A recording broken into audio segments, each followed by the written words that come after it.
That stupid gadget won't save you now, Marcus sneered, pushing me toward the basement door. I stumbled, my hand instinctively touching the smartwatch my aunt had given me for my 16th birthday. My name is Emma, and at 16, I never thought I'd be grateful for a piece of technology my stepdad had mocked relentlessly. Please, Marcus, I'm sorry, I whispered, though I wasn't sure what I was apologizing for this time. Maybe for getting an A instead of an A+ on my physics test, or for taking too long in the shower, or for breathing too loudly during his favorite TV show. With Marcus, anything could trigger his rage. Sorry doesn't cut it anymore, he growled, his fingers digging into my arm. I could smell the alcohol on his breath, stronger than usual. Mom was away at a conference, and Marcus had been drinking since noon. You need to learn respect. The basement door creaked open, revealing the dark staircase below. Our basement wasn't the cozy, finished kind with a TV room or game area. It was the stuff of nightmares. Cold concrete, no windows, and a single bare bulb that flickered ominously. Marcus had accidentally broken the bulb last week, leaving the space in complete darkness. As he shoved me forward, I pretended to stumble, using the moment to press the emergency button on my watch 3 times, just like Aunt Sarah had taught me. If you're ever in trouble, she'd said, her eyes serious, this will send an SOS with your location to me and the local police. Marcus had laughed when he saw the watch. What a waste of money, he'd said. Like anyone would want to rescue you anyway. The stairs were steep, and in the darkness, I missed the last step. I fell forward, my hands scraping against the rough concrete. Above me, Marcus laughed. Maybe a night down here will teach you some manners. The door slammed shut, followed by the distinctive click of the deadbolt. I sat in the darkness, my heart pounding. The basement air was damp and cold, carrying the musty smell of mold and forgotten things. Somewhere in the darkness, I could hear water dripping steadily. Drip, drip, drip. Like a countdown to something I didn't want to face. My watch vibrated softly. Aunt Sarah's response. Hold on, Emma. Help is coming. Stay strong. I clutched the watch close, its dim display providing the only light in the oppressive darkness. Upstairs, I could hear Marcus moving around, his heavy footsteps creaking across the floorboards. He was probably getting another drink, settling in for another night of making my life hell. He'd married my mom 2 years ago, and since then, our house had become a prison of careful steps and held breaths. Mom didn't see it, or maybe she didn't want to see it. Marcus was charming when she was around, playing the role of the concerned stepfather perfectly. Emma's been so rebellious lately, he'd say, shaking his head sadly. I'm just trying to help her stay on the right path. The right path. I almost laughed at the thought. Marcus's right path was paved with bruises I had to hide and explanations I had to invent.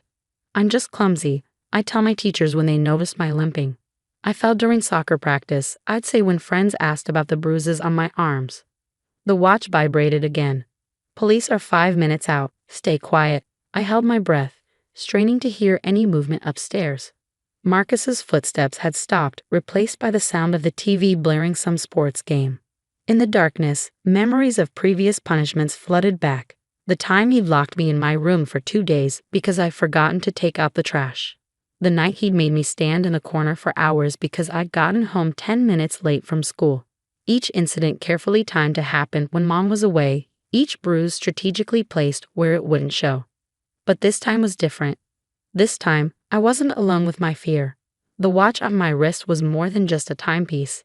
It was a lifeline, a connection to people who would believe me, who would help me. Suddenly, the TV volume upstairs dropped. I heard Marcus curse, followed by the sound of heavy footsteps approaching the front door. My heart nearly stopped when I heard the authoritative knock. Police, open up. The basement felt colder as I heard Marcus's muffled voice above, probably trying to charm his way out of trouble like he always did, but the watch vibrated one final time. We've got you, Emma. Hold on. More voices joined the commotion upstairs. The sound of the front door being forced open. Multiple footsteps. Marcus's protests growing louder, more desperate. Where is she? A firm voice demanded. Who? I'm here alone, Marcus replied, his voice carrying that fake confusion he perfected. The basement, another voice said. The signal's coming from the basement. The footsteps grew closer, and I heard the deadbolt being forced open. Light flooded the stairway as the door swung wide. revealing two police officers with flashlights. "Emma?" one called out. "Are you down there?" "Yes," I answered, my voice shaky but clear. "I'm here." The next few hours passed in a blur of lights, questions, and concerned faces. The police officers helped me up the stairs, documenting every bruise, every scrape. In the harsh light of our living room, I saw Marcus handcuffed on the couch, his face twisted with rage. "She's lying," he spat. "She's just a troubled kid who locks herself in the basement for attention. Ask her mother." But this time, his words couldn't hurt me. One of the officers, a kind-faced woman named Officer Torres, was already scrolling through my watch's history. The device had been quietly collecting data for months, sudden spikes in heart rate coinciding with Marcus's disciplinary sessions, timestamps of previous basement incidents, even audio clips automatically recorded when my distress levels peaked. "Smart girl," Officer Torres murmured, looking at me with understanding eyes. "You've been documenting everything, haven't you?" I nodded, thinking of Aunt Sarah's insistence when she gave me the watch. "It's not just for emergencies," she'd said. "It's for truth-telling." The paramedics arrived next, checking me over in the ambulance while Marcus was escorted to a police car. As they treated my scrapes and documented my older injuries, my watch buzzed again. "Aunt Sarah, I'm on my way. You're safe now, sweetheart." "You're so brave." At the hospital, more questions came. Child services arrived, taking detailed notes as I finally let out 2 years of carefully guarded secrets. The nights locked in various rooms, the accidents that weren't accidents, the carefully constructed lies I'd been forced to tell. "Why didn't you tell anyone sooner?" the social worker asked gently. I thought about Mom, about how happy she'd seemed with Marcus at first, how she'd finally smiled again after years of struggling as a single parent. "I didn't want to ruin everything," I whispered, "and I didn't think anyone would believe me." "The evidence on your watch is pretty convincing," Officer Torres said, still reviewing the data. "Multiple incidents of elevated stress patterns, consistent with your timeline of abuse. Audio recordings of threats. Even GPS data showing you confined in various locations around the house." My aunt arrived like a whirlwind of protective energy, wrapping me in a fierce hug that smelled of her familiar lavender perfume. "I knew something was wrong," she said, her voice thick with emotion. "I could feel it every time I visited, but your mother." "Where is Mom?" I asked, suddenly realizing she hadn't been mentioned in all the chaos. "They're trying to reach her at the conference," Aunt Sarah explained, her face hardening slightly. "She's not answering her phone." The hospital decided to keep me overnight for observation, though my injuries weren't severe. Aunt Sarah stayed with me, setting up camp in the uncomfortable hospital chair despite my protests. "I'm not leaving you alone again," she said firmly. "I should have pushed harder when I suspected something was wrong. Should have done more than just give you that watch." The watch was enough, I told her, touching the device that had become my silent protector. It gave me proof, made me feel less crazy when he'd tell me I was imagining things. Around midnight, Mom finally arrived, her face pale and shocked. She rushed to my bedside, tears streaming down her face. "Emma, baby, I had no idea. I'm so sorry. I should have seen it. Should have known." I wanted to be angry with her, wanted to scream about all the times I tried to hint at what was happening. But looking at her devastated face, I saw what Marcus had stolen from both of us. Trust, security, peace in our own home. "Mrs. Sullivan," Officer Torres interrupted gently, "we need to discuss some things. Your daughter's watch has provided extensive evidence of ongoing abuse. There will need to be an investigation." Mom's face crumpled further, but she straightened her shoulders. "Of course. Whatever you need. Emma comes first now. She should have always come first." As they talked in the hallway, Aunt Sarah squeezed my hand. "You know what happens now, right?" I nodded, feeling oddly lighter despite everything. "He can't hurt us anymore." "Not just that," she said, a small smile playing on her lips. "That watch, it did more than save you from the basement. Every piece of evidence it collected, every recording it made, it's building a case that he can't charm his way out of.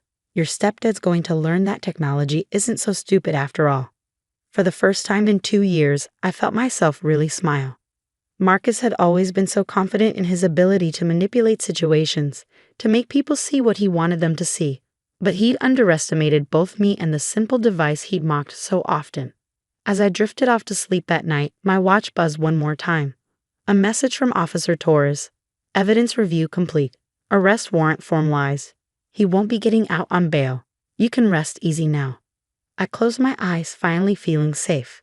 Tomorrow would bring more questions, more challenges, more healing to do. But tonight in his hospital room with my aunt's steady presence beside me, I knew one thing for certain.